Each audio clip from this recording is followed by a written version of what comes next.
Welcome to Midwest Whitetail. On today's episode, I'm going to be talking about pruning apple trees, and I'm going to begin the process of setting the trap for one of the bucks that I hope to hunt this coming fall, a deer that I've nicknamed Upturn. We'll get over to that spot and I'll show you where I think that deer is living and how that's going to set up for this fall. But first, let's take a look at this tree. This is the same tree that Eli Cook started working on in 2016, and then Jesse Randall was here last spring and he worked on this one a little bit too. So it's had a couple of real good experts pruning and shaping this tree, and it did produce a lot of fruit this past fall. I didn't film that, unfortunately, but I did see it, that there was quite a few apples on this tree. So I've got to come in and prune this one again. This is a task that you have to do every single year. Pruning is not a one and done deal. You always have to go in and clean up the new growth that's going in the wrong direction. There's another tree down the line here that's a lot rougher, and we'll go through the whole shaping process. So these are some of the basic tools. I just have, a pruning shear, and I've got some of these wedge, I don't know what they are even called, spreaders, I guess, that we can stick in between the branches and spread them out. The plan when you're pruning is pretty simple. The more I watch these guys, the more I realize that this isn't super complicated. Anybody can do this. The whole goal is to clean out any branches that are going straight up or back into the tree, and then to spread the branches that are going somewhat outward so that they lay a lot flatter.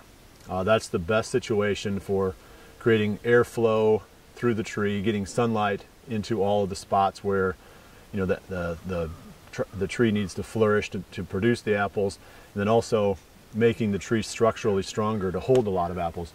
So that's all I'm doing here, is I'm just going to go in, take out anything pointing up, anything pointing in, and then make sure that the branches that we're trying to create as apple bearing branches get spread. Also, this tree is big enough, it's time to get rid of the cage. I want any apple that falls out of this tree to be available to the deer. And it's important to keep these things caged for a while so that the deer can't browse them off as they're really starting to grow. But this one's big enough now that the browsing is going to be fairly low on the tree, and most of the fruit bearing is going to be up higher. So I'm getting this cage off.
This tree is more of a work in progress.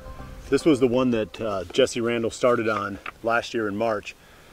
And it was, all the branches were pointing straight up.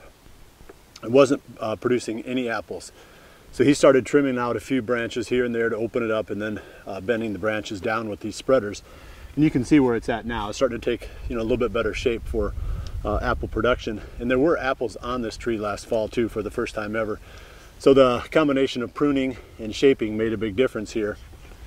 Now, I know you're probably wondering why I'm spending so much time talking about apple trees, but the real payoff here is the fact that apple trees can produce a lot of food. I won't say it's necessarily the cheapest food plot that you can create, because it does take a lot of time to maintain it, but it's probably, as far as getting the most tonnage per acre, it's probably one of the best things you can do. I got a little corner here, no more than a 1/8 of an acre at the most, and there's about 10 apple trees in there. So if I can get them all into shape, all bearing apples, this is going to be a great little hot spot on this farm. I mean, it's going to be a place that every deer checks every morning. before they bed down, and probably every evening when they get out of their beds, just to see if there's any new apples on the ground.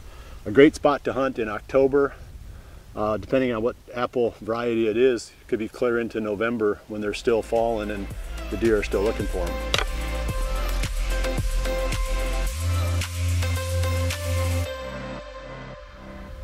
I made it back on the end of this point. This is one of the spots, like I said, where the upturn buck was showing up quite a bit back in September.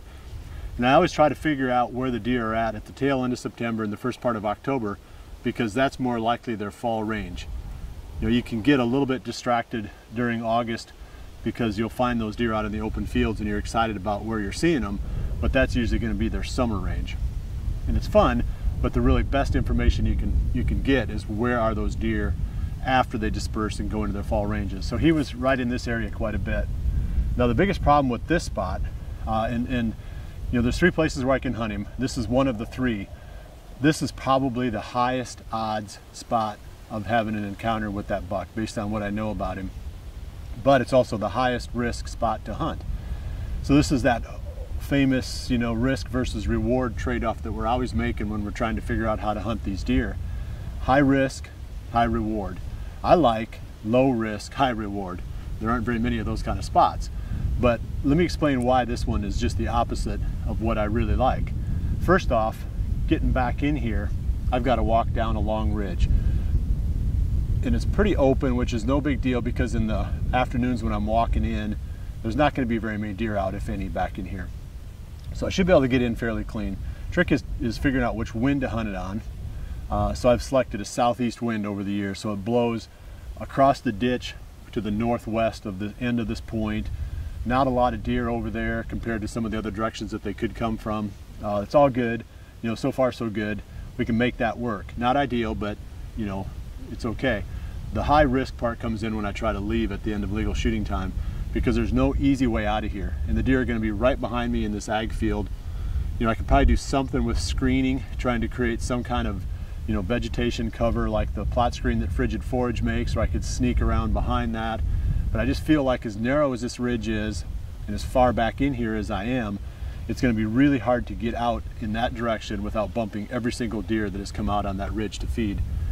And it's almost impossible to go the other direction because you're going to go through all the bedding areas, you know, go through what I call basically the sanctuary on this farm. So even though this is probably the best spot for encountering that buck, it's one of the hardest spots that I could possibly imagine on this farm for hunting it clean, for being able to get in and out without bumping any deer. So just kind of keep that in mind. This is the game that I'm going to play with this buck this fall. It'll be kind of fun, you know, as the chess match unfolds. I'll talk about a couple other spots, you know, where I can hunt this deer where the odds of seeing him aren't going to be as high, but the opportunity to get in and out clean are going to be a lot better. So let's take a look at this immediate area a little bit more. The spot that I'm standing in, this grassy field, is the very tail end of that ridge. And as farm equipment has gotten bigger, the farmers have stopped going as far out on the ends of these ridges. And this is a classic example of that. I mean, you can't go in here and turn around with most good-sized farm equipment. So this area gets neglected. Well, that makes a perfect staging area food plot. It's the perfect place for the deer to come out of the end of the point where they like to bed in this type of country. In this ridge country, they like to bed on the ends of those points, you know, especially if it's thick, which this one really is. So you're getting a lot of bedding out there. This is the first place they come. They lay up here, they walk around here, they stage here. You know, I killed a buck in 2013, I believe, out of one of the stands right back in here doing exactly that thing. He came out early, staged, hung around. He was going to work his way out into the bigger field, you know, as it got closer to the end of daylight, but this is the first place that he came to. So these are great places to have a bow stand. It's small enough, you're going to get a good close range shot. The deer typically come into these spots a little bit earlier, hang out, and stage before they go out into the larger areas to feed.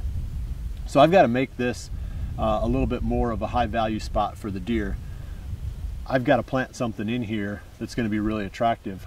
I'll probably start with clover here this spring and see how that does. If it doesn't do well, I'll till it under and put big and beastie in here. These ridge tops can be notorious for droughting out because you got the tree roots all around. You know, so I could plant clover in here this spring and then it just doesn't even hardly take because of if it gets a dry summer. In that case, it would be a perfect candidate for putting the big and beastie in as we get into July, August time. So that's the plan. Give them something to hit when they first come out of the cover. Hold them here. Then I've got some options for tree stands around the end of this point here, and hopefully that's one of the spots that I'll be hunting this upturn buck this fall.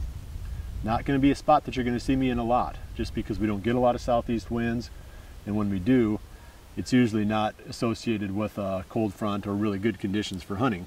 But when that opportunity comes, this is probably where I'm going to be, get a couple good hunts in here, and then call it good for this spot. Well, I'm going to go for a little walk now and see if I can find antlers off this buck. That would make my day, probably make my week, if I could pick up at least one side from this deer. So I'm going to roll out of the episode, taking a little walk back on this point, and if I find one, you'll see me at the end holding him up. But either way, I appreciate you joining me this week. We'll see you right back here again next week for the next episode of Midwest Whitetail. And remember to always dream big.